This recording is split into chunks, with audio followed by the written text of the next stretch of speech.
नमस्कार, एनडीटीवी मध्य प्रदेश छत्तीसगढ़ देख रहे हैं आप। मैं हूं आपके साथ रितु सिंह। अब चलिए इस स्पेशल बुलेटिन की शुरुआत करते हैं। रायपुर की धृति गुप्ता ने अमेरिका में छत्तीसगढ़ का नाम रोशन किया है। धृति का 12वीं पास करने के बाद JRTO में चयन हुआ और आर्मी में जाने के लिए पास करना इसे जरूरी होता है। धृति ने 1 लाख लड़कियों के कंपटीशन में खुद को साबित किया और प्रदेश को गौरवान्वित किया है।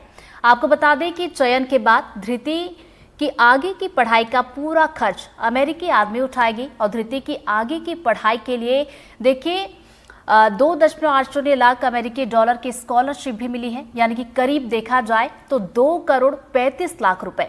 धृति का इसके पहले वायुसेना में भी चयन हुआ था, जिसके लिए 2 लाख डॉलर की स्कॉलरशिप थी। और धृति के दादा रमेश गुप्ता ने एनडीटीवी से बातचीत करते हुए बताया कि धृति का जन्म रायपुर में हुआ था। उसके जन्म के बाद उसके पिता अमेरिका चले गए। अमेरिकी सरकार ने उन्हें ग्रीन कार्ड जारी कर दिया। अमेरिका में स्कूल में पढ़ाई के दौरान धृति को शूटिंग में गोल्ड मेडल भी मिल चुका है। तो बता दें कि 3 साल की पढ़ाई के बाद JRO जूनियर रिसर्च ऑफिसर बन जाएगा। और धृति आपको बता दें कि येल यूनिवर्सिटी से मेडिकल की पढ़ाई करके अमेरिकी सेना में डॉक्टर की सेवाएं भी देंगी। और पढ़ाई पूरी होने के बाद धृति को लेफ्टिनेंट का पद भी दिया जाएगा। तो देखिए, रायपुर की बेटी धृति गुप्ता हमारे साथ जुड़ गई हैं, जिन्होंने इतिहास रचा है। धृति, सबसे पहले तो एनडीटीवी की तरफ से आपको बहुत बहुत बधाई और शुभकामनाएं। और मुझे लगता है कि जितनी लड़कियां भी इस वक्त देख रही होंगी, जो आपको सुनेंगी, वो आपकी जर्नी के बारे में जानना चाहेंगी। जर्नी पर भी हम बातचीत करेंगे। और सबसे पहला सवाल मेरा यही रहेगा, चूंकि देखिए जाहिर सी बात है परिवार वाले खुश होंगे, आप भी खुश होंगे, लेकिन लाखों लड़कियों में खुद को साबित करना कितना चैलेंज रहा था? जर्नी सबसे पहले मैं आपसे जानना चाहूंगी। सबसे पहले तो मैं कहूंगी धन्यवाद, थैंक यू सो मच, नमस्ते। और उन लड़कियों को बोलना चाहूंगी कि आप अपनी जो your abilities, never doubt your abilities. अपने आप को हमेशा पुश करो और जहां तक अपना हो सके अपना पूरा डालो, 110%। जो काम हो पूरा अपना पूरा मन लगा के करो। मेरे को बहुत लोग पूछते थे कि आप ये अचीव कैसे किया, आपको मोटिवेशन कहाँ से आया? वो अंदर से आता है, वो माँ बाप से आता है, वो मेरे फैमिली से आता है जो कम्युनिटी ड्रिवन है। मैं अपने कम्युनिटी को बेटर करना चाहती हूँ, अपने परिवार को, अपने कम्युनिटी परिवार को पूरा को अपने साथ बढ़ाना है। हम सबको एक साथ बढ़ना है। इसलिए ये दिमाग में रख के मैं रोज उठती थी और रोज सोती थी। तो ये मोटिवेशन अंदर से आती है और हमको अपने आप को पुश करना है कि we want to strive for better things for our and our future. बिल्कुल धृति, आपके पास भी लौटूंगी। मम्मी पापा भी यहाँ पर जुड़े हुए हैं। जाहिर सी बात है कि माता पिता को सबसे ज़्यादा खुशी होती है जब बच्चे कुछ कमाल कर दिखाते हैं, और धृति ने वाकई में यहाँ पर कमाल किया है। और आपसे सर, मैम, दोनों आपसे ये जानना चाहूँगी कि धृति ने ये जो अचीवमेंट हासिल की है, इसको लेकर आप लोगों का क्या कुछ रिएक्शन रहा था? आप लोगों ने क्या सोचा था कि धृति कुछ ऐसा करने वाली है, ऐसा कर पाएगी? नमस्कार। एंड तो हम आज यहाँ पे, एक्चुअल में हमने बहुत ही प्राउड फील किया था और उसको हम शब्दों में नहीं पिरो सकते हैं। बट वो मोमेंट जो था वो एक ऐसा मोमेंट था जिसको बयान नहीं किया जा सकता। बट हमने इतना ज्यादा गौरवान्वित, हमारी बच्ची ने हमको गौरवान्वित किया था। ना केवल उसने भारत, अपनी जन्मभूमि को गौरवान्वित किया, बल्कि उसने एक रियल अमेरिकन सिटीजन होने का भी फर्ज अदा किया है। और आगे तो इसमें मैं भी ये 2 शब्द कहना चाहूंगा कि हम अमेरिका जब आए थे, उसको 4 साल की छोटी बच्ची को लेके आए थे और 2 सूटकेस। और हमारे दिल दिमाग में कितने सपने थे जो हमने देखे थे, और उसके सपने को काफी हद तक हमारी बेटी धृति ने पूरा किया है। और हम बहुत ही प्राउड फील करते हैं। उसके दादा दादी, नाना नानी, हमारे बाकी सब परिवार के मेंबर्स भी उसके ऊपर बहुत प्राउड हैं। धृति, चूंकि आपका चयन हुआ है, अब जाहिर सी बात हम ये जरूर जानना चाहेंगे कि अब आगे प्रोसीजर कैसा रहेगा, कैसे जो आपका चयन हुआ है उसमें आप कैसे काम करेंगी? यस, तो आगे का प्रोसीजर, मैं अभी येल यूनिवर्सिटी जा रही हूँ, जो यहाँ अमेरिका में वेरी प्रेस्टिजियस यूनिवर्सिटी है। और वहां जाके मेरे को ROTC करने मिलेगा। पहले JROTC था, मतलब junior reserve officer training corporation. अब मैं रिजर्व में जा रही हूँ, जूनियर से अब सीनियर हो गया। तो मैं रिजर्व ऑफिसर ट्रेनिंग कॉर्पोरेशन करूंगी, जहां एवरी 6 वीक्स मेरे को ड्रिल करना पड़ेगा। मतलब कि मैं बाहर जाके फील्ड एक्सरसाइजेस करूंगी। न्यू हेवन जहां मैं जा रही हूँ, जहाँ मेरा कॉलेज है, वहाँ बहुत सारे माउंटेन्स हैं और हाइकिंग करना पड़ेगा। So we have to carry our gear and we have to hike a couple miles every single day. वहाँ हमको navigation सिखाएंगे, orienteering, boating और other say skills सिखाएंगे। वहाँ से मेरा leadership होगा and after that I will go into medical studies. मेरा medical studies होने के बाद मेरे को commission किया जाएगा as a doctor in the US Army. That is the future plan. Dhriti, lieutenant भी आप बनेंगी, तब आपका क्या रोल होगा, क्या जिम्मेदारियां आपके पास होंगी और कैसे आप उस जिम्मेदारी को निभाने वाली है, क्या कुछ सोच रखा है आपने?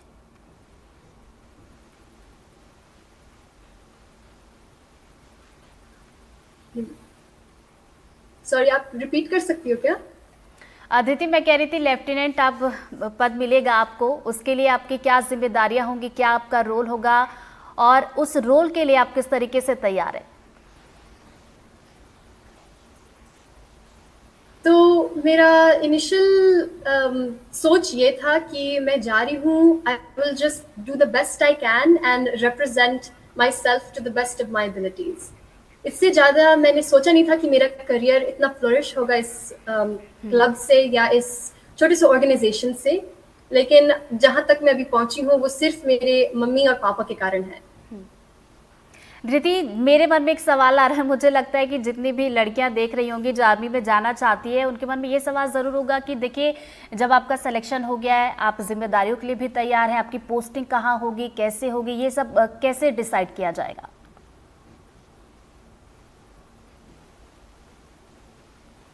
तो यहाँ जितनी भी लड़कियां प्रेजेंट हैं, उनको गवर्नमेंट में कैसे जाना है और उनको सर्व कैसे करना है, ये this is like a internal motivation. Once again, ये बाकी लोगों को ये आभास होना चाहिए कि मैं जो कर रही हूँ वो मेरे को करने मन है, और to move forward with that, तो उसको कैसे रियलिटी बनाना है, that is through hard work. इसके जो ग्रिट होता है, जो डिटर्मिनेशन होता है, उसको कुछ रिप्लेस कर नहीं सकता। तो that is the most important thing. Just जो गोल है उसको लिखो and try to achieve that goal. Wake up every day with that mind, and it is hard, it gets difficult, but you have to push through.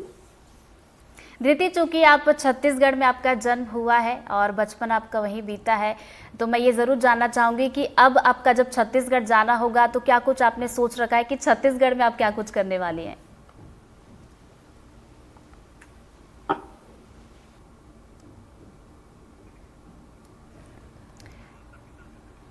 चलिए, धृति के साथ हम दोबारा जुड़ेंगे, संपर्क यहाँ पर टूटा है हमारा। उनके मम्मी पापा हमारे साथ लगातार बने हुए हैं। सर और मैं, दो जाहिर सी बात है कि बच्चे जब कमाल करते खुशी होती है और आपके चेहरे पर वो खुशी भी दिखाई दे रही थी। अब देखिए, धृति ने इतनी बड़ी अचीवमेंट यहाँ पर हासिल की है, छत्तीसगढ़ से भी आपका ताल्लुक है, तो ये सवाल भी मन में चल रहा है, ये भी मैं ज़रूर जानना चाहूँगी कि अब छत्तीसगढ़ जाने की इच्छा भी हो रही होगी, तो कब जाने का प्लान कर रहे हैं आप लोग कि छत्तीसगढ़ भी पहुँचा जाए? छत्तीसगढ़ जाने का अभी प्लान एक्चुअल में दिसंबर में ही है। 2024 के दिसंबर में जब ये क्रिसमस की छुट्टियां लगती हैं तब हम जाने का प्लान कर रहे हैं। अभी कंफर्म नहीं हुआ है, टिकट्स कंफर्म नहीं हुई है, बट प्लान है, क्योंकि उस वक्त मेरे टोटल 3 बच्चे हैं, तो उनकी भी छुट्टियां हो जाती हैं। क्रिसमस वेकेशन यहाँ काफी 15 डेज 20 डेज। तो अभी तो प्लान है कि दिसंबर में हम छत्तीसगढ़ आएंगे। और फिर और आपका आगे क्या क्वेश्चन था उसके बाद? मैंने मिस तो उसके किया। आगे मैं आपको कंटिन्यू करता हूँ। उसके आगे प्लान ये है कि हमें एक बना बनाया प्लेटफॉर्म है जिसमें कि धृति के दादा दादी, मतलब मेरे माता पिता, एक स्कूल में है विद्या निकेतन, वहाँ के थ्रू हम वहाँ के बच्चों को, मेरी मम्मी प्रिंसिपल है, पापा संचालक हैं, और वहाँ के बच्चों को हम मोटिवेशन देंगे धृति के द्वारा कि आप अपने करियर को कैसे आगे बढ़ा सकते हैं, क्या क्या विविध प्रकार के आप जर्नी ले सकते हैं अपने करियर में, कैसे ट्विस्ट ले सकते हैं, कैसे टर्न ले सकते हैं। उसके अलावा क्योंकि धृति आर्मी में डॉक्टर बनना चाहती है, तो डॉक्टर या मेडिकल एसोसिएशन से भी हमारा विचार है कि धृति को एसोसिएट कराएं, रायपुर में, छत्तीसगढ़ में और इंडिया की दूसरे जगहों में भी अगर हो सके तो ताकि इसके नॉलेज और उसके एक्सपीरियंस को शेयर किया जा सके इंडिया में आके भी। और वहाँ पे वो मोटिवेशनल स्पीकर बन के इन जगहों पे जाके वो अपने एक वहाँ विचार व्यक्त कर सकती है। जी सर, मैं आपसे ये भी जानना चाहूंगी, क्योंकि देखिए हमेशा ये कहा जाता है कि जो लड़कियां होती वो पिता की लाडली होती है, तो क्या धृति की तरफ से ये शुरू से इंटरेस्ट था कि उन्हें यूएस आर्मी में जाना है, या फिर आपकी तरफ से कभी ये चर्चा हुई हो कि यूएस आर्मी में जाना है और फिर तैयारी की हो धृति ने और अब उसका सिलेक्शन हो गया? इसका आंसर मैं देती हूँ आपको। एक्चुअल में धृति को कभी भी ये नहीं यूएस आर्मी में जाना है। वो मेरे फादर भी फोर्स में थे, पुलिस डिपार्टमेंट में। अभी अनफॉर्चुनेटली वो हमारे साथ नहीं है, बट वो छोटे से देखती जरूर थी अपने नाना को कि हाँ नाना कितने अच्छे लगते हैं यूनिफॉर्म में, और नाना के यहाँ पे स्टार्स लगते हैं, ये लगते हैं सब। तो उसको था थोड़ा, बट उतना वो नहीं था उसको कि बिल्कुल ही डिटरमाइंड हो कि हाँ मेरे को फोर्स में ही जाना है, ऐसा बिल्कुल भी नहीं था। और उसने जब उसको स्पोर्ट, एक्चुअल में JROTC जो होता है यहाँ पे आप देख सकते हैं, जैसे ये JROTC है और ये जूनियर OTC होता है ये प्रोग्राम, मतलब यहाँ का NCC आप समझ सकते हैं, जैसे कि इंडिया में NCC होता है। और फिर कॉलेज जब जाते हैं तो ROTC होता है।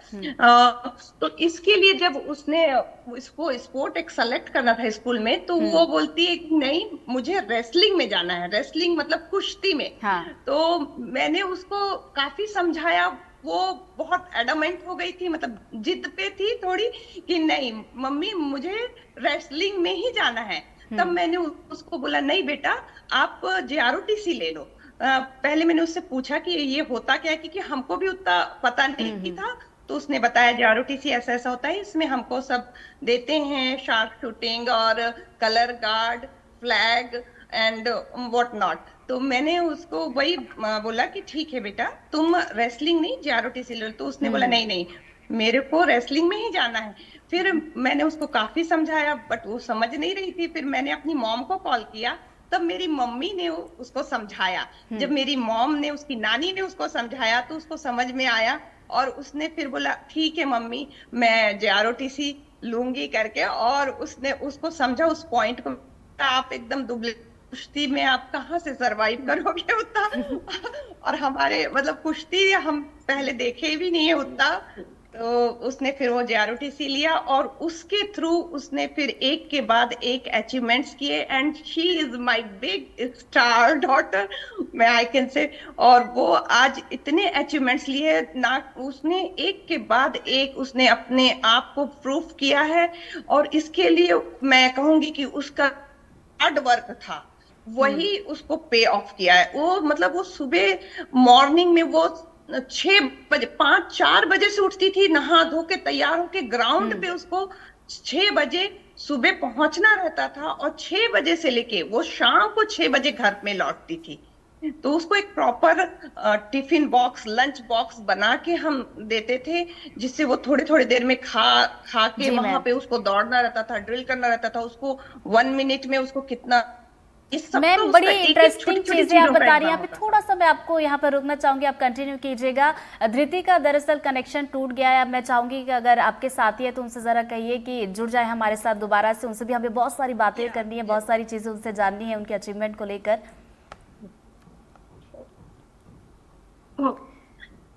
चलिए ये बड़ी अच्छी बात होगी कि तीनों एक साथ एक ही फ्रेम में है। अब बड़ी आसानी भी होगी, कनेक्शन का भी कोई यहाँ पे इश्यू नहीं होगा। धृति देखिए, हम सभी की अगर बात की जाए तो अगर कोई कह दे कि सुबह उठना है तो हम बड़ा सोच में पड़ जाते, टेंशन में आ जाते कि अरे नींद खराब होगी, सुबह कौन उठेगा, कौन काम पर जाएगा। लेकिन जैसा कि अभी आपकी मम्मी बता रही थी कि आपका जो डेडिकेशन है वो वाकई काबिले तारीफ है कि आप सुबह उठ जाती थी और उसके बाद कि शाम तक आप बड़े ही डेडिकेशन से अपना काम भी करती थी। धृति जी, तो वो आता है वो duty, the sense of duty, या जो धर्म है, ये जो विद्यार्थी जीवन है, इसमें हमको कैसे सैक्रिफाइसेस बनाने हैं, वो मेरी मम्मी ने मुझको संस्कार दिए थे जब मैं बच्ची सी थी, और अभी तक मेरे को वही संस्कार मेरे को डिफरेंशिएट किए हैं मेरे पीयर्स से। जो मेरे स्टूडेंट्स, अदर स्टूडेंट्स थे, वो लोग भी यही कंप्लेन करते थे कि हम सुबह कैसे उठे, हम इतने सारे डिफिकल्ट क्लासेस कैसे लें और सबको मैनेज कैसे करें। लेकिन जो सैक्रिफाइसेस थे वो बनाने थे, वो मेरा धर्म था कि मेरे को ये अचीव करना है, मेरे को अपना जो पूरा हार्ड वर्क है, जो मेरा ग्रिट है, उसको लगा देना है। 110% मैं अपना दे रही हूँ, तो कुछ ना कुछ तो वापस आएगा, बिना ये सोचे कि अचीवमेंट के बारे में मेरे को क्या मिलेगा इसके से। ये बिना सोचे मैं पूरा अपना जो कर्म थे वो मैं सामने रख दी थी, बस कि जो होगा अब देखा जाएगा, लेकिन जो मैं कर सकती हूँ मैं पूरा अपना दूंगी। धृति, आपके दादाजी का सपना था आप आर्मी में जाएं, उनसे बातचीत हुई तो उनका क्या रिएक्शन था, उन्होंने क्या कुछ कहा आपसे? हाँ, उनको क्या था, हमारे बहुत बातें होते थे व्हाट्सएप के थ्रू या फोन पर, और हम इसको डिस्कस करते थे कि मेरा फ्यूचर कैसा रहेगा आर्मी में। मेरे मम्मी पापा आके मेरा बैच बदलेंगे, रैंक देंगे, और ऐसा कैसे होता है कि आर्मी के ऑफिसर जो walk like an officer, talk like an officer, treat everyone else like an officer. What does it mean to be an officer? ये मेरे को दादा से भी शिक्षा मिली है। और शूटिंग के भी बारे में भी हम बहुत सारे चर्चा करते थे कि गन को वो कैसे पकड़ते थे और गन्स कैसे चेंज हुए ओवर टाइम, कि अब मेरे को कैसे पकड़ना पड़ता है, कि राइफल का जो पोजीशन होता है वो कैसे चेंज हुआ है ओवर टाइम। ये डिस्कशंस मेरे दादा के साथ are priceless to me, these are very valuable discussions. तो मेरे चाइल्डहुड के one of the best memories हैं ये। मेमोरीज का आपने जिक्र किया, तो जाहिर सी बात है जब बातचीत हुई होगी तो थोड़े ऑफिसर टाइप की बात हुई होगी, और जैसे ऑफिसर्स बात करते हैं वो डिस्कशन में जानना चाहूंगी किस तरीके की बात आप दोनों के बीच हुई। तो मेरे पापा और दादा के साथ हुई थी ये बातें कि what does it mean to be a leader? It means to be dutiful and to be selfless. मतलब selfless मतलब स्वार्थ रहित, निस्वार्थ, मतलब कि दूसरों को पहले कैसे रखें, अपने बेनिफिट को छोड़ के दूसरों को पहले कैसे रखना है और उनको कैसे हेल्प करना है। कंपैशन, जो मेरे को ये सिमिलैरिटीज जो डॉक्टर में भी दिखती है और मेरे को वो आर्मी ऑफिसर में भी दिखती है। तो ये इसके कारण मेरे को ये ड्रीम है मेरा कि बनूं, वो भी आर्मी में। तो जो सेवा, दिस कि हमारे पास सेवा है और सेवा करना है दूसरों का। इसके दौरान मैं अपने स्कूल में एक क्लब भी खोली थी, सेवा क्लब करके, और वहां हम लोग वॉलंटियर करते थे। ये very a lot of these values मेरे दादा से आए हैं और पापा से आए हैं, जो मेरे को बताए हैं कि ड्यूटी होना चाहिए, सेल्फ सर्विस होना चाहिए और इंटेग्रिटी होना चाहिए। Do the right thing when no one is watching. तो हम हमेशा वही करते हैं जो धर्म के अनुसार हो और संस्कार के अनुसार हो। धृति, आप बातें कर रही हैं, मैं बड़ा मोटिवेट हो रही हूँ आपकी बातों से। ऐसा लग रहा है कि आप मोटिवेशनल स्पीकर की तरह बिल्कुल बातें कर रही हैं। तो मुझे लगता है आप जब घर पर भी बात करती होंगी सबसे, तो आपकी बातों से फैमिली मेंबर्स भी बड़ा मोटिवेट होते होंगे।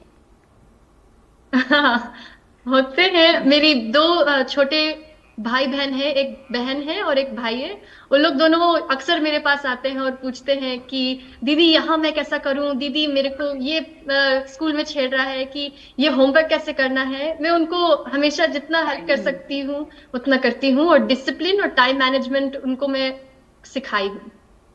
धृति, एक दिलचस्प बात मैंने गौर की आपसे, इतनी देर से मैं बातें कर रही हूँ, कि आपने संस्कार की बहुत सारी बातें की, भारतीयता जो है वो अभी भी झलक रही है। और एक सवाल ये आता है, क्योंकि अक्सर हम ये कहते हैं कि अगर हम फॉरेन कंट्री में चले गए तो हम अपना जो कल्चर है उससे भूल जाते हैं, क्योंकि जब हम दूसरी फॉरेन कंट्री में जाते हैं तो आसपास के लोग वहीं के होते हैं, माहौल एक वैसा होता है, कल्चर एक वैसा होता है। लेकिन मैं जितना समझ पा रही हूँ कि आप में अभी भी वो जो भारतीय वाली जो कहते हैं ना संस्कृति और बातें, वो सारी अभी भी झलक रही है। ये कैसे पॉसिबल हुआ? ये पूरा मेरी मम्मी के कारण पॉसिबल है। मेरे को छोटे से मेरे को क्लासिकल सिंगिंग आता है, मेरे को क्लासिकल डांस आता है, मेरे को हर काइंड ऑफ भजन और मंत्र, और संस्कृत भी हमने सीखा था छोटे में, संस्कृत क्लास। तो संस्कृत क्लासेस, ये सब मेरी मम्मी के कारण है। हमको हिंदी भी मम्मी के कारण ही आती है। हमारे घर में हिंदी बोलना ही अलाउ है, एक्चुअल में इंग्लिश में कोई भी बच्चा बात नहीं करेगा घर के अंदर, घर के बाहर ये बात कर सकते हैं, लेकिन घर के अंदर हिंदी में बात करना है, ये मैंने एक रूल बनाया था।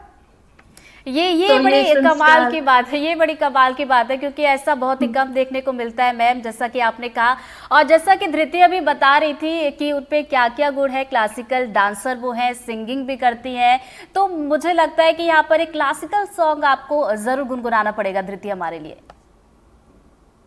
जी, तो मैं एक गणेश भगवान का बताती हूँ एक लाइन। ओ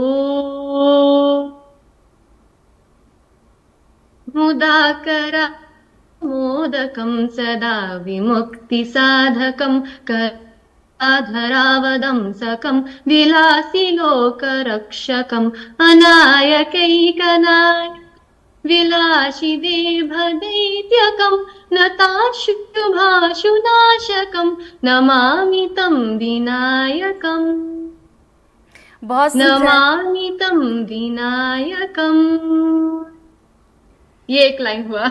बहुत ही अच्छी थी, बहुत ही अच्छी थी। और धृति, जैसा कि आप कह रही थी कि मम्मी से ये सब आपने सीखा है, तो मुझे लगता है कि जब आप इतना अच्छे से गा रही हैं, भले ही आपने 2 लाइन सुनाई है, मुझे लगता है कि 2 लाइन मुझे और भी सुननी चाहिए। मैं कोशिश करूंगी कि आप मुझे 2 लाइन और सुना, लेकिन मम्मी से भी मैं कहूंगी कि चूंकि आपसे सीखा है तो मेरे ख्याल से आप और भी बेहतर गाती होगी। जब धृति इतना बेहतर गा रही है तो आपसे भी मैं 2 लाइन जरूर सुनना चाहूंगी मैम। जरूर। मैं आपको सरस्वती जी का एक वंदना बिल्कुल। आपको सुनाती हूँ। या कुंदे दुतशारहार धवला,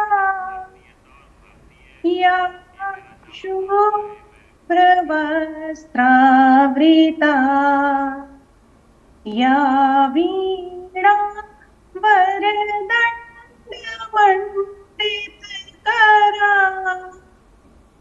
या श्वेतपद्मासना, या ब्रह्माच्युतशङ्करा प्रभृति देवो सदा वन्दिता, सा मा पातु सरस्वती भगवती निःशेष जाड्यापहा,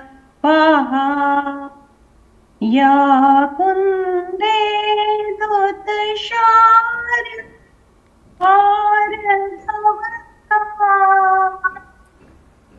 या शुभ्रवस्त्रावृता।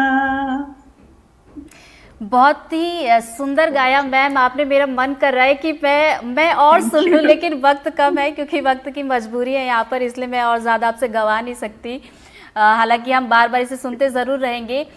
एक सवाल मेरे मन में ये भी था, जैसा कि हमने पहले भी बात की थी कि फॉरेन कंट्री में जब आप रच बस जाते हैं तो अपनी जो भारतीय संस्कृति की बात की जाए उसे भूल जाते, लेकिन आपके परिवार की अगर मैं बात करूं तो वाकई में मैं भी बहुत ज़्यादा इम्प्रेस हो गई सारी चीज़ें देखकर, सुनकर कि आप लोग हिंदी में बात कर रहे हैं, क्लासिकल गाना आपने गाया जो कि हम यहाँ इंडिया में ही देखते हैं और फॉरेन कंट्री में अक्सर हम भूल जाते। कैसे ये हुआ कि एकदम फॉरेन कंट्री में आप बिल्कुल अभी भी जो भारतीय संस्कृति है उसमें रचे बसे हैं, आपका जो पूरा परिवार है बिल्कुल भारतीयता की यहाँ झलक दिखती है? ये हमारे बच्चे एक्चुअल में बचपन से ही स्वाध्याय जाते हैं। हर संडे हम स्वाध्याय जाते थे। जब ये छोटी सी थी तो हम इसको स्वाध्याय लेके जाते थे। अपने बाकी दोनों बच्चे जाते थे। अभी उनका यहाँ पे काफी सारे टेम्पल हैं यहाँ ह्यूस्टन में, और अभी मेरे बाकी 2 बच्चों का भजन में कॉन्सर्ट है, अष्टलक्ष्मी टेम्पल करके है वहां पे। तो हम बच्चों को ये मेक श्योर करते हैं कि इनको ये अपने रूट से जुड़े रहें। हम यहाँ आ जरूर गए हैं, लेकिन हमारा जो दिल है वो हमारे भारत को अभी भी, मेरे दिल में तो अभी भी मेरे भारत और मेरी मातृभूमि के लिए वही रिस्पेक्ट है। तो मैं जितना ज्यादा हो सके जी बच्चों को अपने रूट्स से जुड़ा रहें, ऐसा मैं सोच के उनको शुरू से ही, बचपन से ही मैं उनको गाइड करती रही हूँ।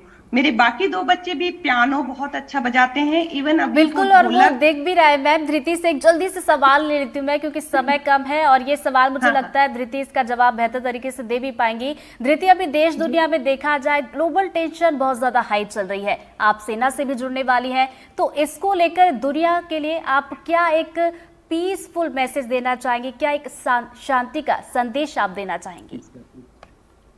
यस, तो मैं पीस मैसेज ये देना चाहूंगी कि लोगों, आप अपने दिलों में कंपैशन जो होता है, जो दूसरों के लिए सेवा की एक आग होती है, उसको जलाए हुए रखिएगा, उसको कभी मत भूलिएगा। जो काइंडनेस है, जो जेनरोसिटी है और टुगेदर जो रहने का है। कोविड-19 के द्वारा हम ये देखे हैं कि लोग इजिली जुड़ ब्रेक ऑफ हो जाते हैं, लेकिन ये हमको इसको फाइट करना है। तो ये एक पैंडेमिक, अलग ही पैंडेमिक है मेंटल हेल्थ का, कि लोग इजीली ब्रेक ऑफ हो जाते हैं, अकेले हो जाते हैं, लोनली हो जाते हैं, लेकिन एक दूसरे से जुड़ के रहना वो थोड़ी मुश्किल की बात है। जो मैं एक्सपैंड करना चाहूंगी कि इंडिया में, अमेरिका में, या जो भी कॉर्नर, कोई से भी कॉर्नर दुनिया का देख लीजिए, जहां पीपल टुगेदर हो, वो ज्यादा सबसे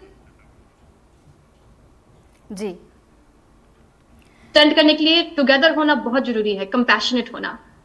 तो चलिए धृति और सर मैम, आप हमारे साथ जुड़े। बिल्कुल आज ऐसा फील ही नहीं हुआ कि हम किसी फॉरेन कंट्री पे मौजूद किसी से बात कर रहे हैं। बिल्कुल ऐसा लगा कि इंडिया में कोई है जिससे हम बात करें। बिल्कुल अपनापन सा लगा आप सभी से बात करके, और वाकई में एक पॉजिटिव मैसेज भी हमें यहाँ पर मिला। आप सभी का बहुत बहुत शुक्रिया हमारे साथ जुड़ने के लिए और चर्चा के लिए। और जाते जाते एक बार फिर से धृति को ढेर सारी बधाई और शुभकामनाएं। धन्यवाद। Thank you. थैंक्स। और चलिए इसी के साथ इस बुलेटिन में फिलहाल इतना ही। खबरों की लगातार अपडेट्स के लिए बने रहिए एनडीटीवी मध्य प्रदेश छत्तीसगढ़ के साथ। नमस्कार।